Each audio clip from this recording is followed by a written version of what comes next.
இன்றைக்கி பாக்கியலட்சுமி வீட்டில் என்னென்னு பார்த்தீங்கன்னா, பாக்கியலட்சுமி பொண்ணு வந்து ப்ராஜெக்ட் பண்ணலன்னு சொல்லிட்டு ரொம்ப ஃபீல் பண்ணி நின்றுக்கிட்டு இருக்காங்க. அப்போது விமோல் வந்து இந்தாங்க ப்ராஜெக்ட் அப்படி சொல்லிட்டு கொடுக்கும்போது, நீங்கள் இன்ஜினியரிங் ஸ்டூடெண்ட், நீங்கள் எப்படி விஸ்காமி இது பண்ணீங்க அப்படின்னு சொல்லிட்டு கேட்குறாங்க. உங்களுக்காண்டி பண்ணேன் அப்படின்னு சொல்லவும் பாக்கியலட்சுமி அங்கேருந்து வராங்க. வந்துட்டு பார்த்துட்டு ஷாக்காகிட்டு, என்ன இந்த பையன் இங்கே நிற்கிறான் அப்படின்னு சொல்லிட்டு வந்து கேட்குறாங்க. நீங்கள் வந்து உங்கள் வீட்டுக்கு தெரியுமா அப்படின்னு சொல்லிட்டு, தெரியாது அப்படி நான் கண்டிப்பாக சொல்லிடுவேன் அப்படின்னு சொல்கிறாங்க. சரி சொல்லுங்கள் பரவாயில்ல அப்படி சொல்லுவேன். வீட்டில் எல்லோரும் நல்லா இருக்காங்களா அப்படின்னு கேட்குறாங்க. வீட்டில் எல்லோரும் நல்லா இருக்காங்க அப்படி சொல்லி முடிக்கிறாங்க. அதுக்கப்புறம் சரி சொல்லிட்டு விமல் கிளம்பிடுறான். அதுக்கப்புறம் பாக்கியலட்சுமி கேட்குறாங்க, நீ என்னென்ன பண்ணுறேன்னு எனக்கு தெரிஞ்சுக்கணும் அப்படி சொல்கிறாங்க. நான் ஒன்று நார்மலாக நம்ம கேஷுவலாக தான் பேசிகிட்டு இருந்தேன், அப்போ தான் ப்ராஜெக்டை பற்றி சொன்னேன், அதோட தான் அவன் எடுத்துகிட்டு வந்திருக்கான் அப்படின்னு சொல்லியிருக்காங்க. அப்புறம் பாக்கியலட்சுமி வீட்டுக்கு வந்துடுறாங்க. வீட்டுக்கு வந்துட்டு பார் ஓனர்கிட்டேருந்து காசு வாங்கலை அப்படின்னு சொல்லிட்டு பேசிக்கிட்டு இருக்காங்க. சரி நான் மட்டும் ஃபஸ்ட்டு கேட்டு பார்க்குறேன், என்ன வருது தராங்களா எப்படி கேட்குறேன், அதுக்கப்புறம் கேட்டு உங்ககிட்ட சொல்கிறேன் அப்படி சொல்கிறாங்க.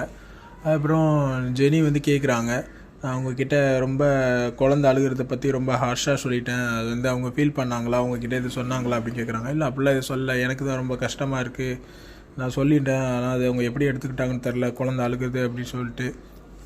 அதோட செலியன் வரான். செலியன் வந்ததுக்கப்புறம் நீ எனக்கும் ஜெனிக்கும் சமைக்க வேணாம் அப்படின்னு சொல்லும்போது எழில் கேட்குறான், ஏன் விரதமாக 2 பேரும் அப்படின்னு. இல்லை விரதம்லாம் இல்லைடா, சும்மா நீ வேற அப்படி சொல்லிட்டு நாங்கள் வெளில போய் சாப்பிட்லான் இருக்கோம் அப்படின்னு சொல்லுவேன். சரி பாக்கியா பொண்ணு நானும் வரேன் அப்படி சொன்னேன், வரியா அப்படின்னு சொல்லிட்டு இல்லை அப்படி கேட்கும். அது ஷாக்காகிட்டு கேட்குறான். அதுக்கப்புறம் இல்லை நான் சும்மா தான் சொன்னேன், உங்களை வெறுப்பேற்ற தான் சொன்னேன் அப்படி சொல்லிட்டு சொல்கிறாங்க. அப்புறம் அப்படியே இந்த சைடு ராதிகா அம்மா வீட்டை காட்டுறாங்க. ராதிகா வந்துட்டு என்னம்மா சமைச்சிட்டியாம்மா அப்படின்னு கேட்டாங்க. ராதிகா பொண்ணு கேட்குது, என்ன சாப்பாடுமா அப்படின்னு. சப்பாத்தி அப்படி சொல்லவும், அவங்களுக்கு சேர்த்து தானே சமைச்சிருக்கேன் அப்படின்னு கேட்கும்.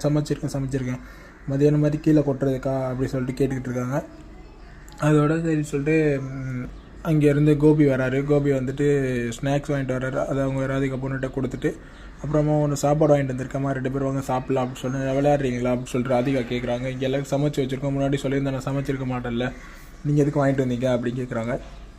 ஐயோ அப்படின்னு சொல்லிட்டு கோபி முழிச்சு போய் நிற்கிறாரு. அதுக்கப்புறம் இன்னும் எது சொன்னாலும் குத்தமாக தான் இருக்கும் அப்படின்னு சொல்லி பேசிக்கிட்டு இருக்காங்க. அதோட ராதிகா வந்து, நாங்களும் உங்களை கொடுமையைப்படுத்துகிறோம், மதியானம் சாப்பிட்டீங்களாமா அப்படின்னு கோபி கேட்குறாரு. சாப்பிட்டேன் மதியானம் சாப்பிட்டேன், இப்போ என்னென்னு தெரில, பார்ப்போம் என்ன நடக்குன்னு தெரில அப்படின்னு சொல்லிட்டு அதோட ராதிகா வந்துருச்சு வந்து, நாங்கள் என்ன உங்களை கொடுமையைப்படுத்துகிறோம் அப்படி சொல்லிட்டு பேசிக்கிட்டு இருக்காங்க. அதுக்கப்புறம் ராதிகா அம்மாவுக்கும் கோபி அம்மாவுக்கும் சண்டை வந்துடுது. 2 பேரும் மாற்றி பேசிக்கிறாங்க. அப்புறம் எல்லோரும் கோச்சிக்கிட்டு பேசிக்கிட்டு சண்டை போட்டு இருக்கும்போது எல்லோரும் கோச்சிட்டு ஆளுக்கு ஒரு சைடு போயிடுறாங்க. கோபி தனியாக 2 புலம்பிட்டு அவர் போய் ஹாலில் போய் உட்காந்துறாரு. பார்க்கலாம் நாளைக்கு என்ன நடக்குதுன்னா.